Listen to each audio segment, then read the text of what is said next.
I thought I'd go ahead and just share with you a little bit about CBTS first, if there's anybody here on the phone call that isn't quite sure exactly where we are kind of in our history. As you're probably aware, we're part of Cincinnati Bell. We're actually traded on New York Stock Exchange as CBB. We started, CBTS started about 30 years ago, first as a regional VAR, kind of regional value-added reseller, selling phone systems, routers, switches, like things like that. We now have grown here, CBTS, and we also work under the Onyx brand in Canada. We've grown now to be about $1 billion a year IT services group, all through North America. And about 50% of our business is actually in delivering managed solutions, like some of the things we're going to talk about today, into the small, medium, and kind of low enterprise market space. So again, we enjoy the opportunity to kind of share with you some things about, some of the products here we're going to talk about. We are a big Cisco shop, and we had quite a history with Cisco, about a 20-year partnership with Cisco. Do around $150 million a year with Cisco. Spend a lot of time, across all of our product mixes, but again, particularly in Cisco, a lot of engineers, almost 200 engineers, approximately 1,400 certifications. And really where this culminates, kind of the expertise, we talk about kind of our history, the fact about 50% managed services, is really in main 4 groups of services that we've brought out in the channel, kind of as managed OpEx or operating expense services. And we're going to talk a lot about our multi-platform SD-WAN practice, but from our perspective, if you need any of the kind of Cisco UCaaS or kind of unified communications as service, hosted VoIP, or contact center as a service, WebEx services, we now have been delivering these for almost decades. Like on the call manager side, I don't know if you know this, but we deliver about 50,000 hosted Cisco phones a month for Ohio, the state of Ohio. We do about 40,000 hosted Cisco phones a month for GE. So customers of that size all the way down to 1 user, right? We also deliver the entire Meraki stack of services, which Meraki does have an SD-WAN edge. We're going to talk a little bit more about our VeloCloud offering today, and we're going to talk a little bit more about our Checkpoint offering today as well. How we got in the SD-WAN practice actually is we started about 4.5 years ago. We knew that we needed to add this into the portfolio because it works so well, particularly in helping deliver voice and contact center, these kinds of things, and delivering applications across kind of a next generation network. But how we got into this is we issued a big RFP. We first built a test lab, built a lab that we could inject error and latency and loss and build a plan of applications, kind of going site to site, and site to data center, maybe site to cloud applications like Office 365 or AWS or Azure workloads, and built this big test plan. Then actually issued an RFP and brought in just a whole bunch of the quote usual suspects. Any of you are familiar kind of with the SD-WAN landscape. So Silver Peak, Talari, Versa, Meraki, VeloCloud, Viptela, and just put them through their paces, testing real live applications of voice and video and remote desktop and cloud applications, etc. And VeloCloud was the huge winner. And we're going to talk a little bit in particular about some of the next generation platforms' ability to use a concept called forward error correction, the ability for it actually to deliver quality of service for an application across the internet. Now, at the same time, it fit very well in a lot of retail space. On the Meraki side, we've got customers like Barnes and Nobles that we do 600 stores for them on the Meraki stack, and we're in the middle of a 3,000 location food chain right now. We can't mention it because we're NDA. We're 1,500 sites in that took the Meraki stack and our Cisco phones, etc. So Meraki's had a nice play kind of in the retail store of the future, or the branch of the future. Had a lot of luck with that in kind of manufacturing and office environment too. We carry because we're a big Cisco shop, but VeloCloud today is the #1 SD-WAN product out there. If you look at the last Gartner, Frost and Sullivan, VeloCloud's got like a 25 to 30% market share, almost double kind of the nearest competitor, and it's around some of the features.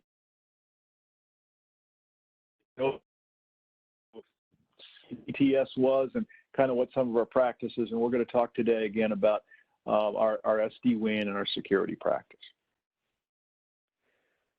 One of the things that we talk to customers about, this is some messaging that we'll talk about, is kind of what we call the journey to the cloud. You know, traditionally, we kind of grew up with applications sitting back at our data center, right?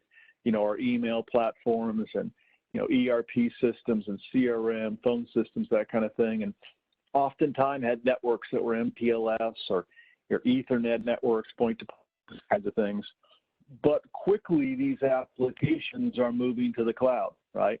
And, you know, we're automatically, you know, how many of us out there are now on Office 365 or Google Gmail? You know, the numbers are staggering. It's the vast majority out there.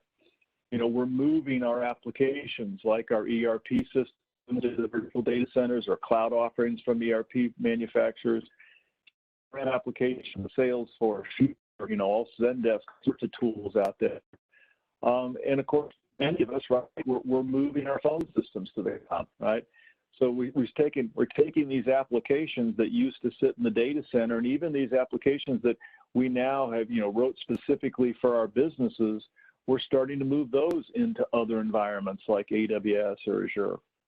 But the problem has been, right, is that network wasn't designed for that. That network was built originally that I'm sitting in an office, so we had to come back to headquarters and then go back out to particular applications, right? And so one of the kind of paradigm shifts for SD-WAN really is that, one, it can be a cost savings. It can be some reliability savings, and reliability enhancements as well, because in a lot of ways I can now start putting multiple circuits or multiple internet. And so not only can I still support coming back to headquarters, but also then support taking trusted applications and delivering those directly out. And we're going to show you some things about how we can, you know, actually talk about, you know, guarantee some quality of service even for cloud applications. So this big shift we kind of talk about is the journey to the cloud. And even another part of it, the Meraki stack really is we're starting to see people say, what about even my infrastructure? You know, just like I'm taking my phone system and moving that to the cloud, what if you could come in and bring me a LAN infrastructure of routers, switches, access points that was all kind of cloud orchestrated, had a visibility into switch ports, these kinds of things. And that's the Meraki stack. And we're seeing a huge uptake on that as well, is that people, even when they're are wanting that same kind of web-based control of every access point, every Ethernet switch, you know, every firewall setting, just like you would with a UCAS as soon as I move my voice to the cloud. So, but still, you know, when you think about the fact if I'm going to be, you know, moving my applications to internet-based as opposed to MPLS, because one of the great things MPLS did for us, or point-to-point circuits, was deliver a reliable QoS, right? So if I'm going to start to move to some other fabric that's using the internet, you know, what about my application? Right? Additionally, there's no QoS on the internet. You know, you put something on the internet and I don't know where that packet goes. I don't know what happens. I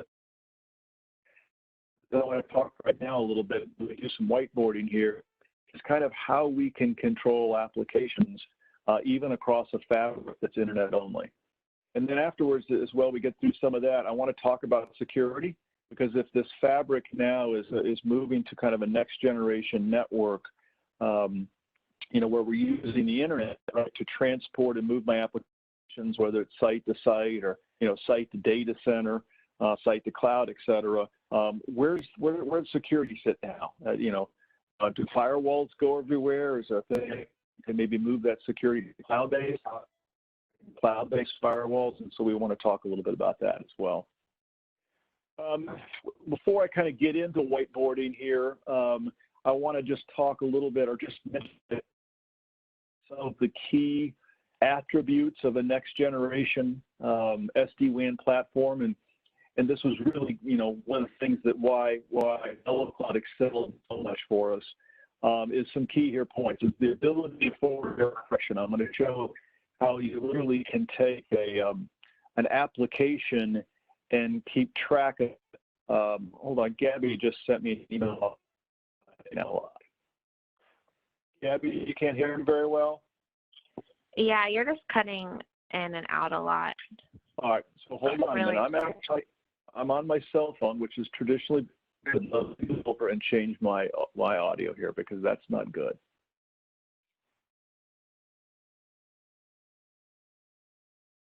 Thank you for texting me, Abby. That's a terrible thing to happen.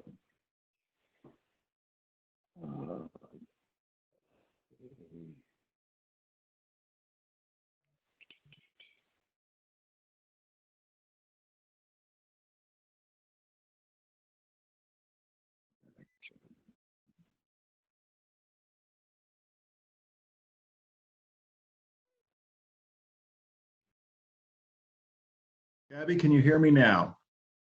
Yep, that's a lot better. Is that clearer? Yeah. Okay. All right. Thanks for stopping me there. Oh, you're welcome. All right. Let me go back here. Okay. So we were talking a little bit about what we've seen then, the kind of the key attributes of an SD-WAN, next generation SD-WAN solution.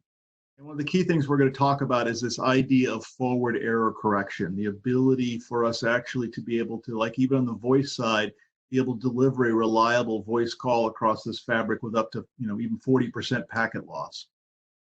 There's a concept of cloud gateways we're going to talk a little bit about, which is the ability for us to, in this fabric now, even be able to deliver a quality of service or kind of a quality of experience for things like Office 365 or Salesforce. Oh, somebody I didn't share my screen. I'm having a little problem here. Gabby, you're going to need to put this in my personal file. Hold on.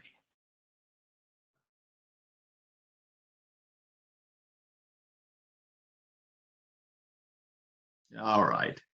So we're going to talk about forward error correction a little bit. We're going to talk about cloud gateways. You're going to talk a little bit about the fact that we can actually kind of do this and control it down at an application level. And really, one of the big things is we're kind of agnostic to the circuits. It doesn't make any difference whether we've got an MPLS circuit, a point-to-point circuit, an internet that's fiber-based, a cable-based internet, 4G. We can kind of build this fabric across anything. I want to kind of, let me grab the share my screen here and do a little bit of whiteboarding. I want to kind of give you some examples of what I'm talking about. The first thing was this idea of being able to deliver QoS across the internet. And so let me kind of just give you an example, if you would, of, let's say that we've got a data center or headquarters. And, at that, we're going to put a SD-WAN edge here. And we're going to draw two internets connecting to that SD-WAN edge. And back here, let's say we've got our PBX system, right? That's centralized PBX, and maybe it's got SIP trunking connected here. And then we've got a branch out here, okay? And at that branch, again, we've got an SD-WAN box connected to the internet, right? Maybe this connects this. We got two connections. Maybe we've got a branch sitting out here in kind of a tough location that I can only get one internet connection to, right? So the first thing that kind of happens in this SD-WAN environment is that it automatically then builds, if you would, an auto VPN. It sets up and connects all my sites together. And that can be in a mesh environment, kind of any to any. It can also be a hub and spoke if I want to come back to DC. One of the things that we provide when we sell these services is that this is all kind of an end-to-end install experience, right? And so it starts all the way from, pre-sales like this. We're lucky enough to get your business. We assign project management teams, and together with you and in our project management teams, we build an NDD, a network design document that's kind of the Bible for everything we do on site, all the on-site install and repair, et cetera. And then we're there as a 24/7 partner for you, onshore support to take care of this product and, to make changes, take calls from you, et cetera. So, the first thing this product does, or this kind of technology does, is to set up this auto VPN kind of building, if you would, connections across this fabric.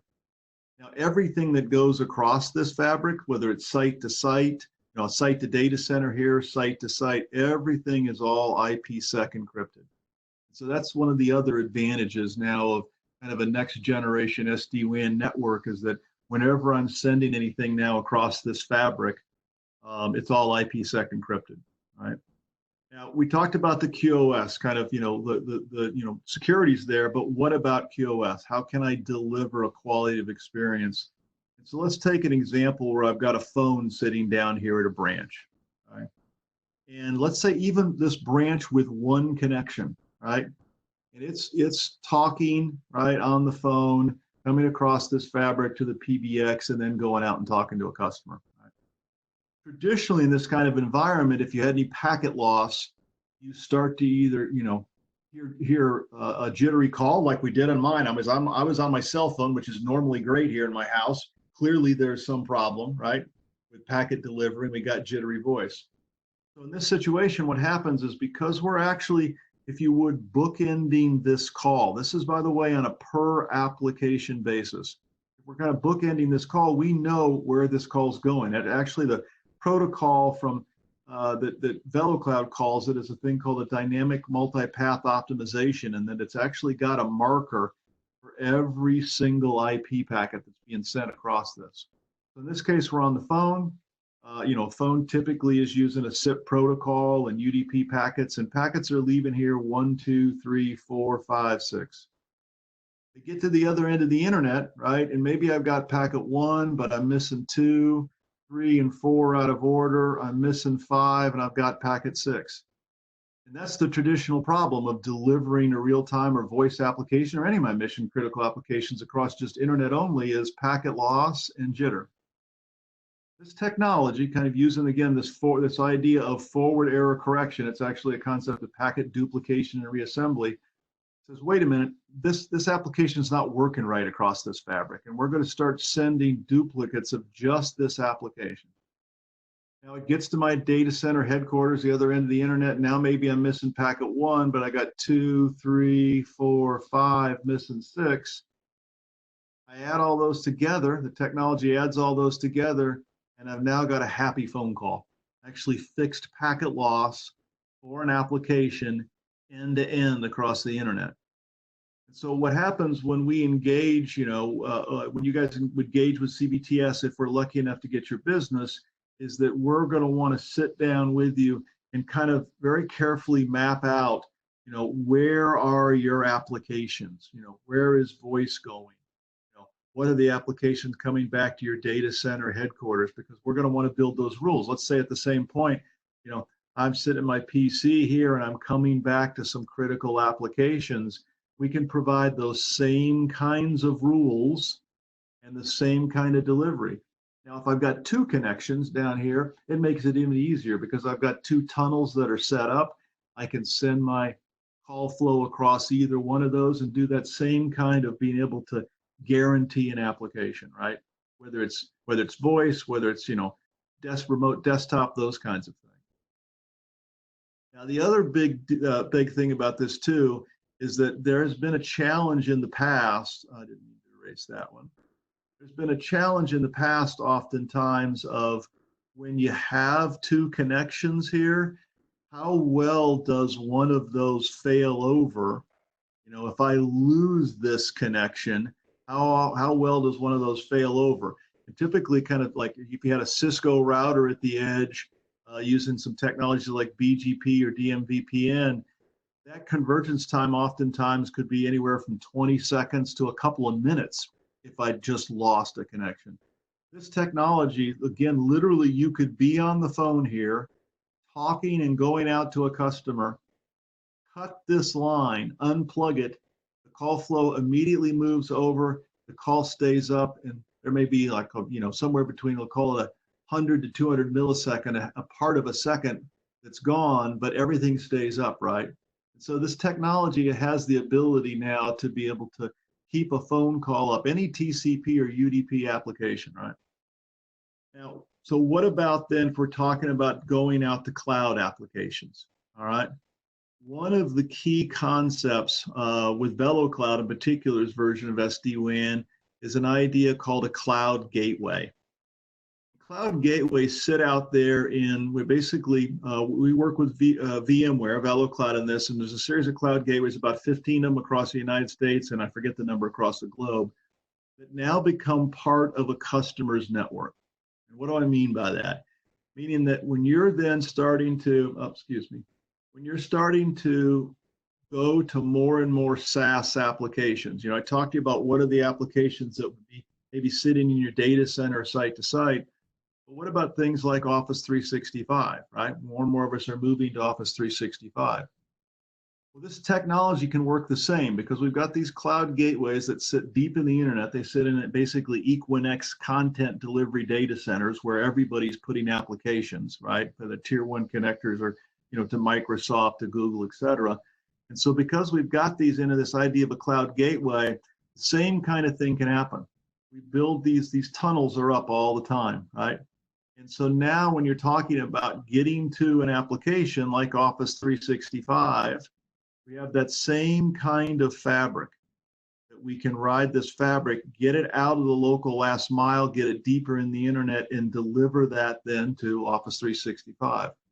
And so we talk about being able to actually then deliver a quality of service from your edge deeper in the internet, being able to repair packet loss and jitter, just like we talked about delivering a phone, let's say, back to a data center.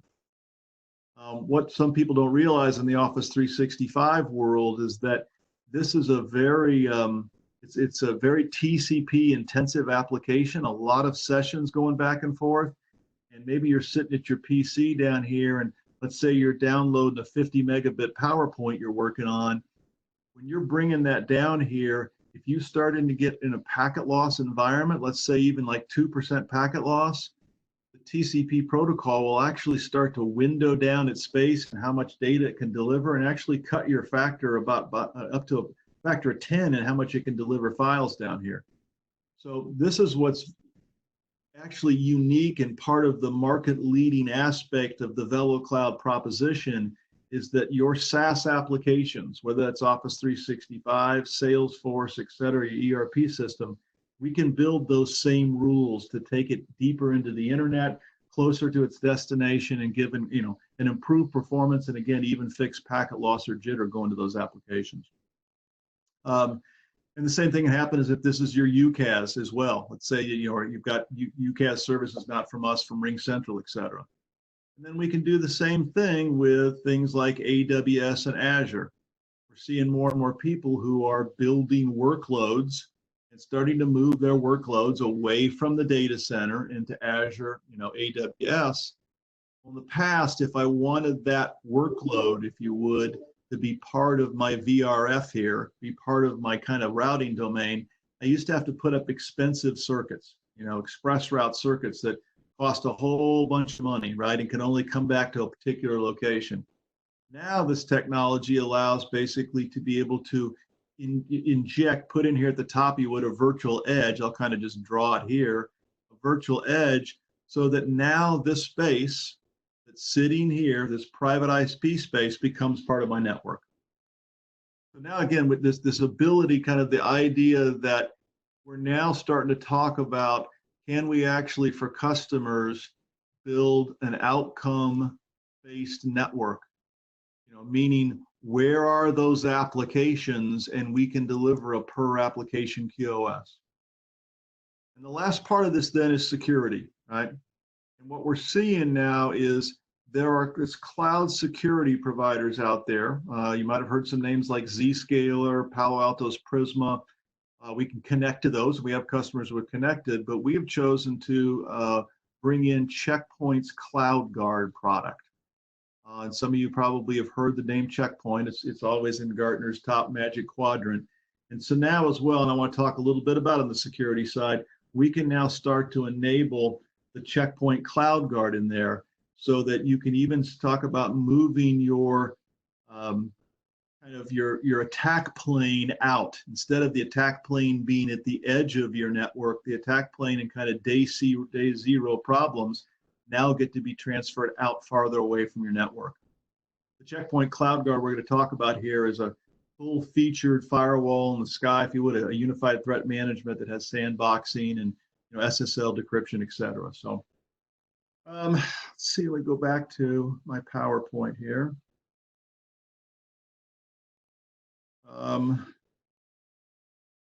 These were just a couple of slides that some interfaces you'd see in, let's say, the VeloCloud interface of being able to see the particular performance around links, particular performance of application categories like voice. This talks a little bit about how when we're talking about, let's say, in going to that SaaS world, right? If we're out here and we're going to Dropbox, let's give you box.com as an example here, which is a file storage system, right? We've got our gateways that are sitting here, and we've got our branch, right, that's sitting with that VeloCloud box, and it's sitting on top of a couple internets. It talks here about what are the download speeds, in a 0% packet loss to downloading a 50 meg file, downloading that in a 0% packet loss compared to a 2% packet loss. And that's what happens with the TCP, right? The same thing. Then this is where this would just be traditionally going across the internet and going straight there. Now, the same thing over here, that using VeloCloud, right, of being able to have that connection from the VeloCloud box deeper in the gateway. What does that do to transferring files?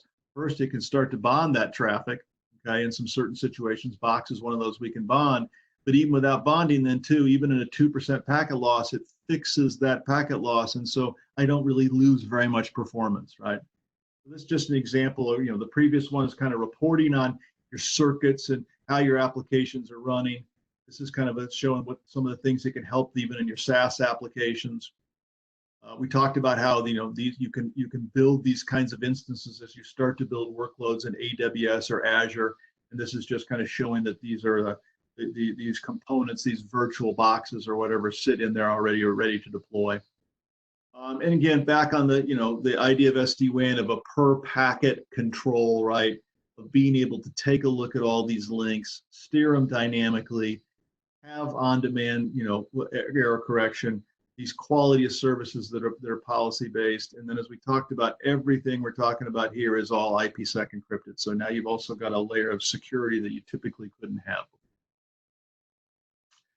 Full orchestration layer. This again is a couple of the views of a VeloCloud orchestration layer. One of the things that no silly here, no command line interface. A lot of us grew up having to log into every single device in a command line interface.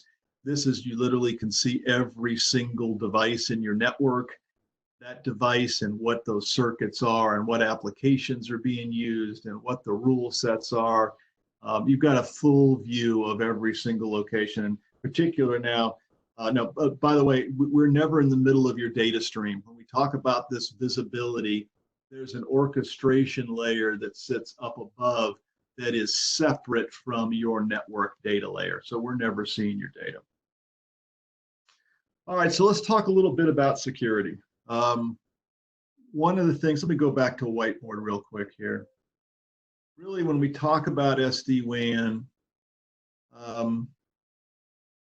there's kind of three different models of security.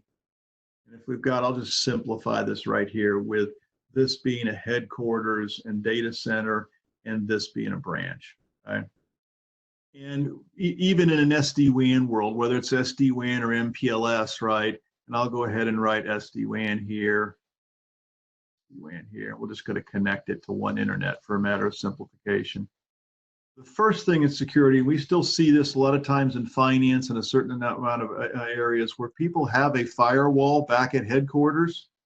And when they're sitting on a PC down here and they want to go out to the internet, they're coming across the wide area fabric, going back to headquarters and going out a common firewall, right? And that centralized model, again, we typically see oftentimes, like we've done a couple of credit unions recently with a full, both of them are about 20 locations, full SD-WAN deployment, and they wanted to have a centralized firewall. So we still see that in a number of areas. Most of the time, at least in the past, we're kind of seeing a decentralized setup. What I mean by decentralized is that every location then basically has a firewall behind the SD-WAN. The SD-WAN, the VeloCloud box, does have a firewall, stateful firewall. It's adding some web filtering services into it by the end of this year. But if you're wanting to have kind of the full IDS, IPS, VeloCloud has basically decided that they're going to excel at all of the features I talked about in my previous drawing of being able to control applications with site to site, site to data center, site to cloud. But they decided to leave the kind of advanced UTM stack here, Unified Threat Management, to other devices, other boxes. So we do still have a number of people then that when we deploy VeloCloud, they're staying with a customer premise firewall, whether maybe we're bringing that Meraki in, or they've got their own Palo Alto or SonicWall, et cetera. And then there are some situations too with some bigger enterprise customers where we're seeing that they want to deploy that SD-WAN virtual image in a universal compute stack at the edge, where there's SD-WAN, and then they also put a firewall module in this kind of universal compute stack. But the big move that we're seeing, and I mentioned it earlier, is kind of this move to the cloud. Because we're already, right, we're moving all of our, we're moving UCAS very quickly to the cloud. We're moving SD-WAN to the cloud. It's control of our network. And so why not then the idea of cloud security, right? And in the cloud security game, as I mentioned earlier, you see some names like Zscaler, Palo, Symantec has one, and then Checkpoint. And Checkpoint in particular for us, well, actually in all of these, one of the key things this too is brings this gateway back in. If we mention again that, we're building with the VeloCloud this ability to connect to cloud gateways, we're also using those cloud gateways to connect to security here. So now this, and it actually connected multiple gateways. So now this cloud security offering, again, becomes just part of your ubiquitous fabric here. And as I said, we offer as an option Checkpoint, but if for whatever reason you already had Palo Alto, Prisma, or some of these others, we can connect to that as well. So really, that's one of the things when we meet with a customer, we want to talk about applications, where are we delivering those, and how are we going to securely enhance those. And then we want to have a question about your security posture and what you think you want to look at in some of those things. And in particular with Checkpoint too, one of the advantages of their product is the ability for it to support remote workers as well. So now, as well as this fabric, is you've got somebody sitting at home here on a PC, there's a VPN client, maybe some of you have used like Cisco's AnyConnect or things like that, that basically allow that product to sit at my PC, come into the security fabric and be able to get back to applications sitting here, let's say, or maybe I'm going to take a phone back there and but that same thing is I'm sitting in my PC and I want to surf out, I'm going to use this fabric to surf out as well. So now I take a PC and enable not only kind of remote worker access back to my applications in the green, but also, provide for, that purple, that protected internet experience for that PC as well. Let me go back and I'll show you a couple of slides here just about the Checkpoint product in general. This is, we showed the kind of a journey to the cloud earlier. This is kind of the journey to the internet that we've seen in the past. We talked about, previously, typically you would have kind of a centralized MPLS or point-to-point network. And if I'm at a branch and I get to the internet, I'm having to go back through headquarters or a data center. That started to change when we started to do SD-WAN. In SD-WAN, particularly on the VeloCloud side here, what you'd see is that, maybe we would still take things back to the branch for a main firewall at headquarters or data center. But this dotted line is this ability for us, even in this kind of situation, for VeloCloud to take trusted applications, like Google or, Salesforce, and get those directly, use that forward error correction and that enhancement to deliver those while then delivering the rest of the traffic, out to local firewall, et cetera. But really what's happened then in the cloud world is the ability then for us to bring in and provide this kind of layer of cloud security. So that SD-WAN, again, becomes this vehicle to deliver things site to site, site to data center, site to trusted applications. We could still go around this, or site to the full UTM stack here. And one of the interesting things about VeloCloud 2, by the way, is its ability to even build segmentation in this. And so we've had situations where somebody says, okay, here at a branch, I want to take my guest SSID. I got a guest wireless network, and I want to just dump that off locally, right? But then I want to take my employee traffic and I want to take that to cloud, or I want to take maybe I don't have cloud, I want to take my employee traffic and move it back to a common firewall at headquarters. And so VeloCloud as well has an idea of segmentation across its network. Today it's up to actually 16 segments. It's going to be 64 by the end of this year in their new code release. But the ability for us even at a site to decide that we might have different security postures for different kinds of users or different VLANs, different guest SSIDs, et cetera. That's kind of, again, part of our, what we believe our kind of obligation or delivery to you is this idea of a full project management, understanding where your applications are going to be today as well as tomorrow, kind of building for that. And then as well, the security posture, you know, where are you today? What do you want to build for in the future? Do you want to segment and have some different security for your guests, things like that?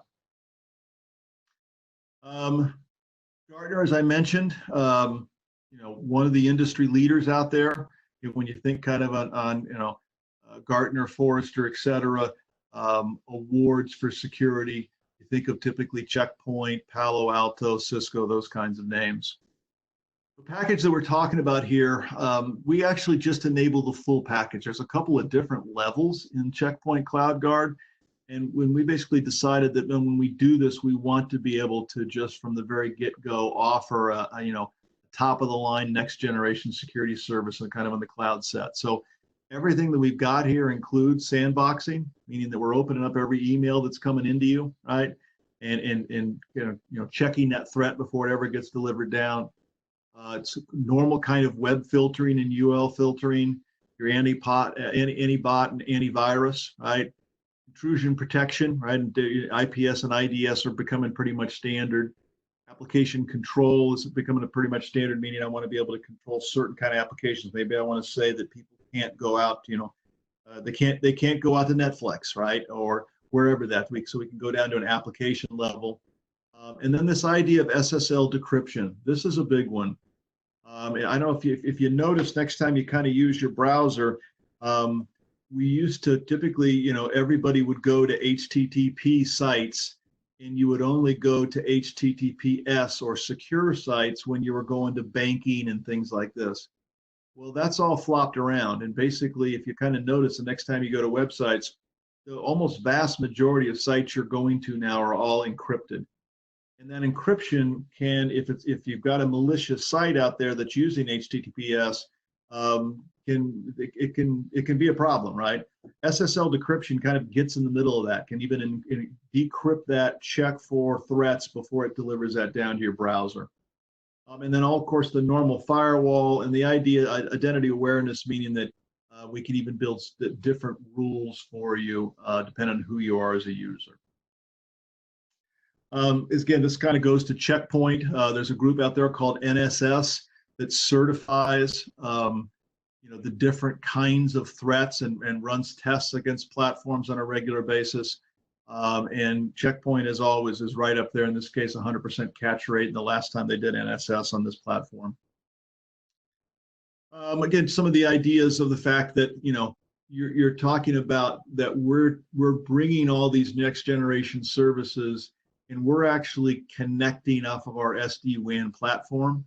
And there's a whole group of sites. If you happen to be global companies, et cetera, I don't know if I've got a picture of that or not. Yep, here we go. If you happen to be global organizations, Checkpoint has a whole range of global POPs that we would be talking to. So that if you had users that, you know, sat in United States, we'd be choosing one of these POPs to send for your traffic. If you happen to be, you know, in Asia, we're sending to Tel Aviv, these kinds of things. Now, the product itself, again, we talk about kind of its, you know, uptime. This is all about delivering a 5 nines uptime, because we mentioned how we're your locations, let's say that have 2 internet accesses, are connecting to our 2 gateways that then are connecting down to multiple CloudGuard. So it's kind of a 5 nines. When we engineer these, we're, you know, you're expecting for these to be up, right? CloudGuard Connect actually is one of the unique things too, is that they actually guarantee a 50 millisecond latency to applications out there. Some people talk about or worry about the fact that as we would connect to a source like a cloud firewall, is that going to have added latency? And the way these networks are engineered now, that these resources are in kind of these content delivery, we first go to content delivery, high tier 1 locations that then are just, you know, several milliseconds away then from CloudGuard. So we talk about being able to actually, you know, deliver a latency and a millisecond advantage. This is just a little bit about kind of Checkpoint against some of its competitors. And in this particular case as well, there's some things like, as you would want to start to possibly, one of the things with Checkpoint is not only could we use the cloud services, but there's sometimes you might want to use cloud services, yet put a box or a virtual box down at your data center or headquarters. And the Checkpoint supports that very easily. Talk kind of about the catch rate, et cetera, the sandboxing. All this, again, is the web interface, right? The idea for the fact that, you know, is like when we moved to UCAS or hosted VoIP services, we're expecting to have a web interface to manage every single component. Got that with this as well. Same kind of automated reporting, again, what you're expecting to have these kind of visibilities, et cetera, and I talked about the POPs. So I don't know if we've got any questions that came up through here, but the goal of this was to show you that CBTS has a robust SD-WAN practice with a variety of different platforms. We talked a lot today about, in particular, VeloCloud's capabilities, but there's all sorts of other instances, like we talked about Meraki and retail, that maybe you don't need some of those cloud gateways, et cetera. So we have a very robust SD-WAN practice, and the security practice as well has been expanding quite a bit for us here in 2019, now in 2020. So we'd love to talk to you about some of those services too. Gabby, is there any kind of question that came in that we need to address? Thank you, Matt. We did not have any come through the chat or the Q&A, but if you guys do have any questions for Matt, please feel free to reach out individually, or if you'd like to reach out to your Parallel rep, they will put you in contact with Matt as well. There should be a thank you email going out to all of you after this webcast with different content around our SD-WAN offering, and then your Parallel rep will follow up with a recording of this webcast as well. Well, thank you, Gabby, and thanks, everybody. We love talking about this kind of stuff. I run our sales engineering team. We've got a group of people who'd love to engage with you. So just scream, and we'll come run, and we'd love to talk about it. So thank you, everybody, for attending.